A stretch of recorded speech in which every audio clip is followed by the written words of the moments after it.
সূরা আল মুলক। রহমান রহিম আল্লাহ তাআলার নামে। কত মহান সেই পূর্ণময় সত্তা, যার হাতে রয়েছে আসমান জমিনের যাবতীয় সার্বভৌমত্ব। এ সৃষ্টি জগতের সব কিছুর উপর তিনি একক ক্ষমতাবান, যিনি জন্ম ও মৃত্যু বানিয়েছেন যাতে করে এর দ্বারা তিনি তোমাদের যাচাই করে নিতে পারেন কর্মক্ষেত্রে কে এখানে তোমাদের মধ্যে বেশি ভালো। তিনি সর্বশক্তিমান, তিনি অসীম ক্ষমাশীল। তিনি 7 মজবুত আসমান বানিয়েছেন, পর্যায়ক্রমে একটার উপর আরেকটা তিনি স্থাপন করেছেন। অসীম দয়ালু আল্লাহ তাআলার এই নিপুণ সৃষ্টির কোথাও কোনো খুঁত তুমি দেখতে পাবে না। আবার তাকিয়ে দেখো তো, কোথাও কি তুমি কোন রকম অসঙ্গতি কিংবা ফাটল দেখতে পাও? অতঃপর তোমার দৃষ্টি ফেরাও নভমণ্ডলের প্রতি। দেখো, আর একবারও তোমার দৃষ্টি ফেরাও, দেখবে তোমার দৃষ্টি ব্যর্থ ও ক্লান্ত হয়ে তোমার দিকেই ফিরে আসবে। নিকটবর্তী আকাশটিকে তুমি দেখো, তাকে কিভাবে প্রদীপমালা দিয়ে আমি সাজিয়ে রেখেছি। ঊর্ধ্বলোকের দিকে গমনকারী শয়তানদের তাড়িয়ে বেড়ানোর জন্য এই প্রদীপগুলোকে আমি ক্ষেপণাস্ত্র হিসেবে সংস্থাপন করে রেখেছি। চূড়ান্ত বিচারের দিন এদের জন্য জ্বলন্ত অগ্নিকুণ্ডের ভয়াবহ শাস্তির ব্যবস্থাও আমি যথাযথভাবে প্রস্তুত করে রেখেছি। এত সব নিদর্শন সত্ত্বেও যারা তাদের স্রষ্টাকে অস্বীকার করেছে, তাদের জন্য রয়েছে জাহান্নামের কঠোরতম শাস্তি।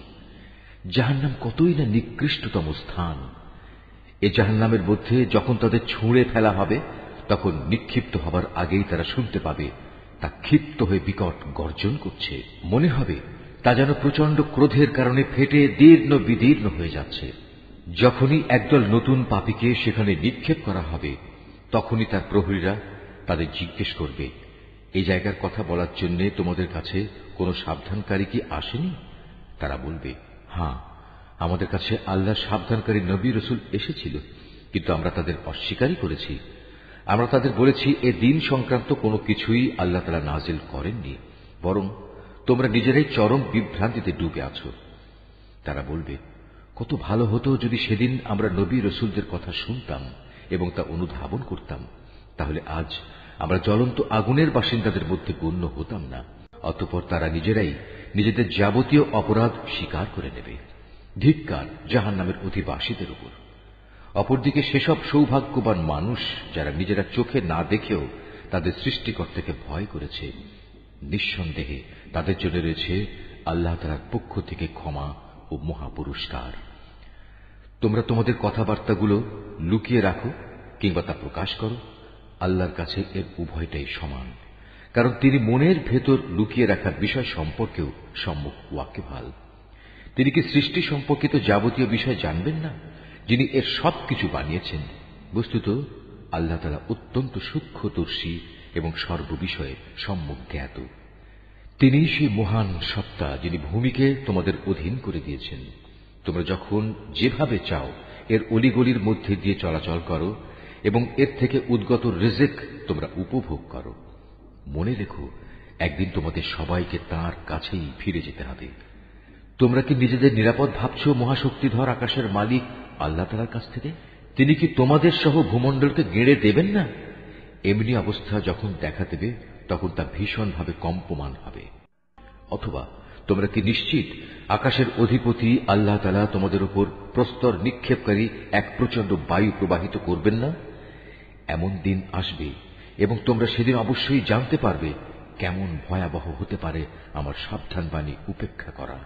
তাদের আগেও যারা আমার সাবধান বাণী মিথ্যা প্রতিপন্ন করেছে, দেখো কেমন ছিল তাদের প্রতি আমার আচরণ। এসব লোকেরা কি তাদের মাথার উপর দিয়ে উড়ে যাওয়া পাখিগুলো কি দেখে না, কিভাবে এরা নিজেদের পাখা মেলে রাখে, আবার এক সময় তা গুটিয়েও নেয়? তখন পরম দয়ালু আল্লাহ তাআলাই এদের মহাশূন্যে স্থির করে রাখেন। হ্যাঁ, একমাত্র আল্লাহ তাআলাই, তিনি তার সৃষ্টির ছোট বড় সব কিছুই দেখেন। বলতো, তোমাদের মধ্যে এমন কে আছে যার কাছে এমন একটি বিশাল সৈন্যবাহিনী আছে যা দিয়ে তারা অসীম দয়ালু আল্লাহর বিরুদ্ধে তোমাদের সাহায্য করবে? আসলে এই অস্বীকারী ব্যক্তিরা হামেশাই বিভ্রান্তিতে নিমজ্জিত থাকে। যদি তিনি তোমাদের জীবিকার উপকরণ সরবরাহ বন্ধ করে দেন, তাহলে এখানে এমন দ্বিতীয় আর কে আছে যে তোমাদের পুনরায় রিজিক সরবরাহ করতে পারবে? এ সত্ত্বেও এরা আল্লাহ তাআলার বিদ্রোহ এবং গোঁড়ামিতে অবিচল হয়ে রয়েছে। যে ব্যক্তি জমিনের উপর দিয়ে উপুড় হয়ে মুখে ভর দিয়ে চলে সে ব্যক্তি অধিক পরিমাণে হেদায়েত প্রাপ্ত, না যে ব্যক্তি জমিনে স্বাভাবিকভাবে সঠিক পথ ধরে চলে সে বেশি হেদায়েত প্রাপ্ত? হে নবী, তুমি এদের বলে দাও, হ্যাঁ, তিনিই তোমাদের পয়দা করেছেন, তিনি তোমাদের শোনার ও দেখার জন্য কান এবং চোখ দিয়েছেন, আরো দিয়েছেন চিন্তা করার মতো একটি অন্তর। কিন্তু তোমরা খুব কমই এসব দানের কৃতজ্ঞতা আদায় করো। এদের আরো বলো, তিনিই এ ভূখণ্ডে তোমাদের সর্বত্র ছড়িয়ে রেখেছেন। আবার একদিন চারদিক থেকে তাঁরই সম্মুখে তোমাদের সবাইকে জড়ো করা হবে। তারা বলে, তোমরা যদি সত্যবাদী হয়ে থাকো তাহলে বলো কবে তা সংঘটিত হবে? তুমি এদের বলো, এ তথ্য তো একমাত্র আল্লাহ তাআলার কাছেই রয়েছে। আমি তো একজন সুস্পষ্ট সাবধানকারী মাত্র। যখন সত্যি সত্যি এ প্রতিশ্রুতিটি তারা সংঘটিত হতে দেখবে যারা দুনিয়ার জীবনে অস্বীকার করেছিল, তখন তাদের সবার মুখমণ্ডল বিকৃত হয়ে যাবে। তাদের তখন বলা হবে, এ হচ্ছে সেই মহাধ্বংস যাকে তোমরা চ্যালেঞ্জ করতে। তুমি বলো, তোমরা কি একথা ভেবে দেখেছ, আল্লাহ তাআলা যদি আমাকে এবং আমার সঙ্গী সাথীদের ধ্বংস করে দেন কিংবা ধ্বংস না করে তিনি যদি আমাদের উপর দয়া প্রদর্শন করেন, সবই হবে তাঁর ইচ্ছাধীন। কিন্তু আল্লাহ তাআলাকে যারা অস্বীকার করেছে তাদের প্রতিশ্রুত কিয়ামতের দিন এ ভয়াবহ আযাব থেকে কে বাঁচাবে? তুমি এদের বলো, হ্যাঁ, সেদিন বাঁচাতে পারেন একমাত্র দয়াময় আল্লাহ তাআলাই। তার উপর আমরা ঈমান এনেছি এবং আমরা তাঁর উপরই নির্ভর করেছি।